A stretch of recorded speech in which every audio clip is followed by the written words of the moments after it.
जय गणेश भगवान, जय महालक्ष्मी मैया, राधे राधे, जय श्री कृष्ण भगवान जी। आप सबका मेरे चैनल में स्वागत है। आप सबको वैशाख मास की हार्दिक शुभकामनाएं हैं। वैशाख मास की महात्म का अध्याय तीसरा मैं सुनाने जा रही हूँ आप सबको।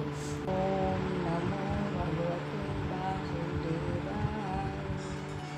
नारद जी बोले, जो मनुष्य श्रेष्ठ ब्राह्मण को पलंग दान करता है, ब्राह्मण की उस पर सुख से सुलाकर ठंडी ठंडी हवा की जाए तो संपूर्ण धर्मों के साधन से उसका शरीर निरोग रहता है।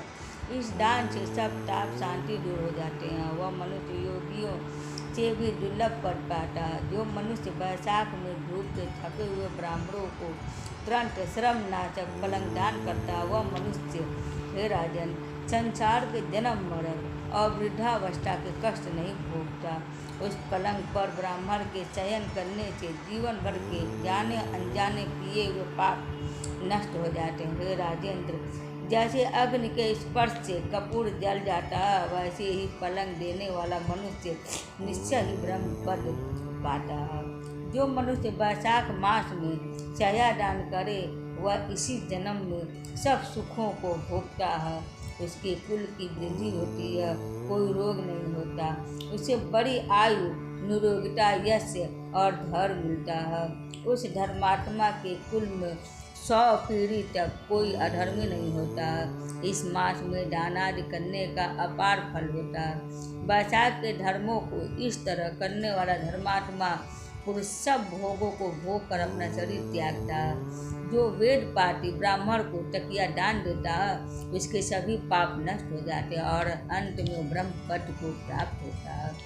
बिना इसके दिए मनुष्य सुखपूर्वक नहीं सो पाता और इसके दान करने से सबका आश्रय बनकर पृथ्वी का राज भोगता है। राजन, वह मनुष्य 60 जन्म तक सदा सुखी, भोगी, धर्म परायण और विजयी होता है।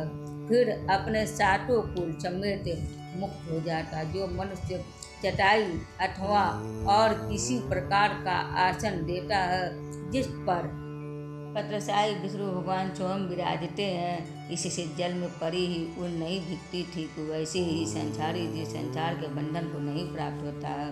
चटाई का देने वाला पुरुष आसन और शैया पर आरूढ़ हो सब तरह सुखी रहता है। जो शयन करने के लिए चटाई और कंबल दान देता है, वह मुक्त हो जाता है, इसमें कोई संदेह नहीं है। निद्रा से दूर हो जाता है और निद्रा से परिश्रम दूर हो जाता है।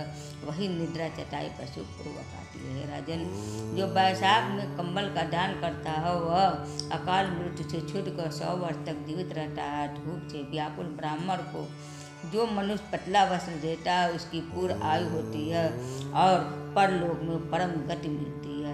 कपूर भीतर की गर्मी को दूर करता है, अतः कपूर का दान ब्राह्मण को दें तो मोक्ष मिलता है और दुख का नाश होता है। जो ब्राह्मण को फूल और कुमकुम दान करें तो सार्वभौम राजा हो, सब प्राणी इसकी आज्ञा में रहें और पुत्र तथा पौत्र युक्त होकर सब भोगों को भोग मोक्ष पाता है।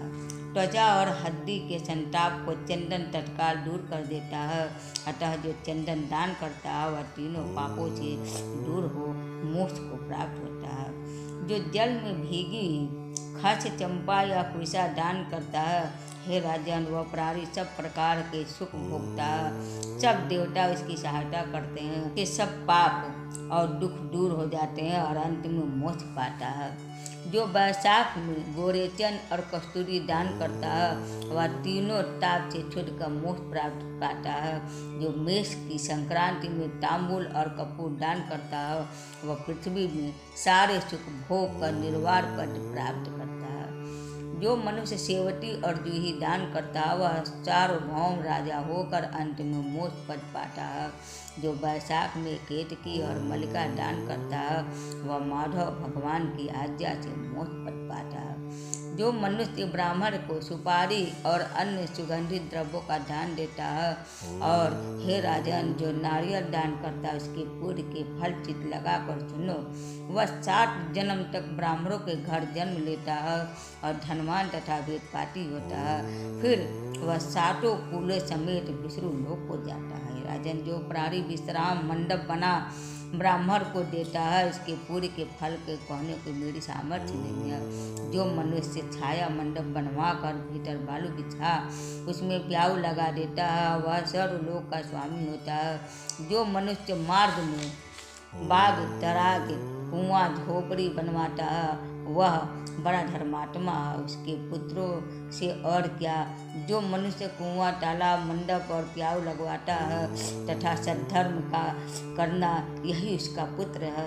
संतान 7 प्रकार की है, इन 7 में से जो एक भी नहीं करता वह मनुष्य को नहीं जाता। उत्तम शास्त्रों का सुनना, तीर्थ यात्रा, सत्संग, जलदान, अन्नदान, पीपल का पेड़ लगाना और पुत्र होना, ये 7 प्रकार की संतान देवताओं ने कही है। अन्य सैकड़ों धर्म करने पर भी मनुष्य को संतान नहीं मिलती, इसलिए संतान की इच्छा करने वालों को इनमें से एक कर्म अवश्य कर लेना चाहिए।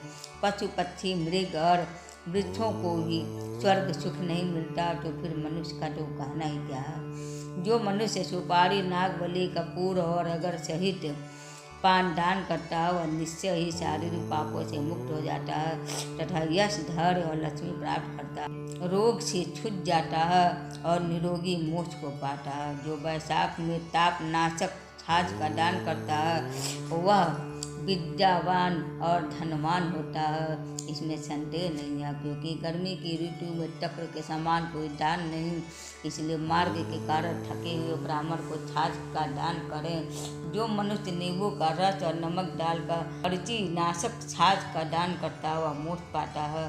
जो गर्मी से व्याकुल ब्राह्मण को दही की लस्सी पिलाता है राजन, उसकी पूरी का फल कहने की मुझ में सामर्थ्य नहीं है। जो वैशाख महीने में अच्छे चावल दान करता है, उसकी बड़ी आयु होती है और वह सब यज्ञों के फल पाता है। जो तेज रूप गौ का घी दान देता है, वह अश्वमेध का फल प्राप्त कर विष्णु भगवान के मंदिर में आनंद पाता है। जो मेष संक्रांति में ककड़ी और गुड़ का दान करता है, वह सब पापों से छूट श्वेत द्वीप को जाता है। जो मनुष्य दिन के ताप की शांति के लिए ईख दान करता है, उसका अनंत पूर्ण होता है। जो सायंकाल में श्रम की शांति के लिए पान का दान करता है, वह सब पापों से छूटकर विष्णु की सायुज्यता पाता है।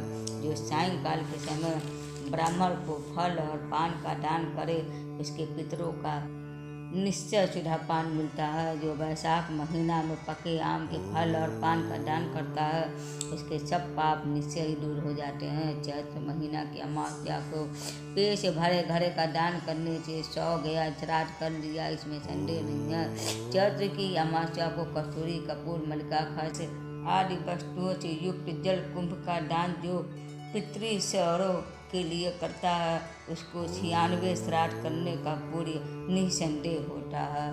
नमो नारायण। अध्याय 3 संपूर्ण। आशा है कि आप सबको मेरा वीडियो पसंद आया होगा। हरे कृष्ण, हर हर महादेव। लाइक और सब्सक्राइब करना न भूलिएगा।